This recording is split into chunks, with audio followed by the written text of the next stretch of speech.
O quanto é rico, né? Eu acho que o fato de você pedalar oxigena o cérebro, você consegue ser um sujeito criativo, porque no fórum, só para dar um exemplo, colegas que eu não sei nem de onde eram, inventaram um liquidificador que você pedalava e fazia sucos na hora ali do fórum, com a pedalada movimentava o liquidificador acoplado na própria bicicleta, só para dar um exemplo, né, das tantas coisas criativas e que surgiram durante o fórum. Foi um momento de muito debate. E nesses encontros eu acho que o maior capital não é tanto o que as pessoas vêm falar, mas é o fato de você proporcionar que as pessoas troquem experiências. Então, um fórum que foi organizado em 40 dias, tu reuniu pessoas, vieram pessoas da Espanha, aqui da América, muitas pessoas dos Estados Unidos, do Uruguai, Argentina, Equador, então foi muito rico, né? E agora teremos, né, em 2013, um novo fórum, então esse é muito produtivo.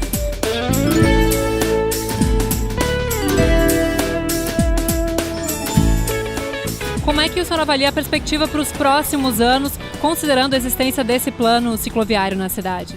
Eu acho que as ciclovias, claro, né, nós não tínhamos uma lei antes de 2009 que obrigava o município a fazer as ciclovias. Então, obviamente, depois da lei, de 2009 para cá, foram feitas, né, mais do que antes, percebe? É importante contextualizar historicamente, né? Se no passado não foram feitas as ciclovias, que poderiam ter sido feitas também, é porque não tinha essa necessidade premente que hoje tem. Há 10 anos atrás existiam 450 mil veículos, né, automóveis em Porto Alegre. Hoje são mais de 700 mil, então em 10 anos dobrou. Então veja que agora se tornou uma emergência. Então comparar períodos históricos, né? Eu digo isso porque muitas vezes na alegação dos gestores é que nunca se fez tanta ciclovia como antes. Bom, mas você não tem como cobrar do Getúlio Vargas, né, para fazer uma brincadeira, um projeto de banda larga, né? Há 60 anos atrás não tinha internet, entende? Então é nessa comparação que eu faço para dizer que, bom, agora chegou o momento de fazer as ciclovias. E as ciclovias não precisam ser construídas, no sentido de se colocar mais concreto. Elas já existem, elas são junto ao meio-fio no canto direito da pista. Então, com essa filosofia, que me parece a mais acertada, se poderia rapidamente se fazer muitos quilômetros de ciclovia.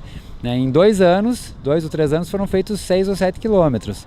Então, nós estamos muito longe dos 495 que precisam ser feitos para cumprir o plano diretor cicloviário. Então, a minha perspectiva é que, sim, infelizmente, né, a seguir nesse ritmo teremos poucos quilômetros, talvez teremos 20, 30 quilômetros em 4, 5 anos, o que é muito pouco para uma cidade como Porto Alegre. Ampliando um pouquinho a nossa discussão, o que o Brasil está fazendo para tomar iniciativas, enfim, que melhorem a infraestrutura dos ciclistas? O Brasil, como um todo, existe uma lei federal, a Lei Nacional de Mobilidade Urbana, que justamente prioriza, seja o pedestre, né, o modal como pedestre, e o ciclista, né, meios alternativos de transporte. Mas isso é uma política que cada município tem que ter a sua, né? Então não existe um programa federal de financiamento, existe um programa chamado Bicicleta Brasil, do governo federal, que incentiva e dá toda a consultoria técnica para que os estados e municípios façam as suas políticas. Mas não existe ainda uma linha de financiamento, digamos, para as ciclovias. Me parece que no caso de Porto Alegre não é nem um problema de falta de recursos, é um problema de erro de concepção, né? Fazer ciclovias onde não atrapalhem os carros.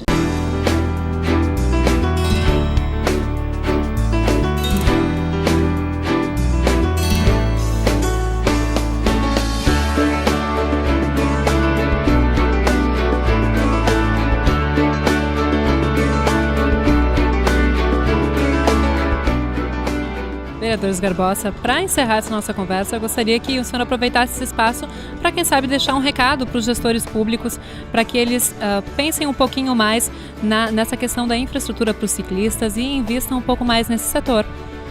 O recado é que existe em Bogotá, o ex-prefeito de Bogotá, ele esteve aqui em Porto Alegre, fez um passeio ciclístico e ao longo do passeio a gente foi conversando.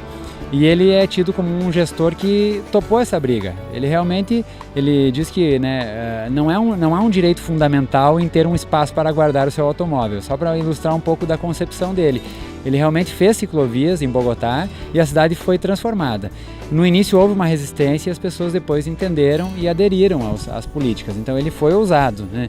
E eu nessa conversa com ele perguntei o que ele faltaria para ele ter continuado o plano dele. Ele faltou justamente um movimento de ciclistas que apoiasse, um movimento forte. eu acho que em Porto Alegre existe esse movimento que apoiaria o município, apoiaria os gestores nessa decisão. Então, é claro que há sempre pessoas que ficam preocupadas em perder um espaço da via, mas a rua já está trancada, né?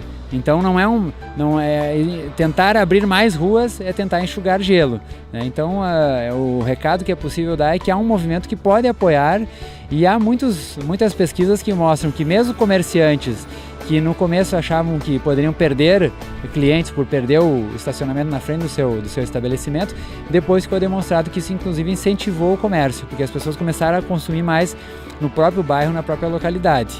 Então a gente tem que desmistificar um pouco essa ideia de que todo mundo seria contra em perder 1,5 metro ou 2 metros de pista, né, em favor da mobilidade urbana sustentável. Acho que existe um movimento em Porto Alegre que apoia isso e cabe aos gestores tomarem essa decisão. Estamos aí para apoiar.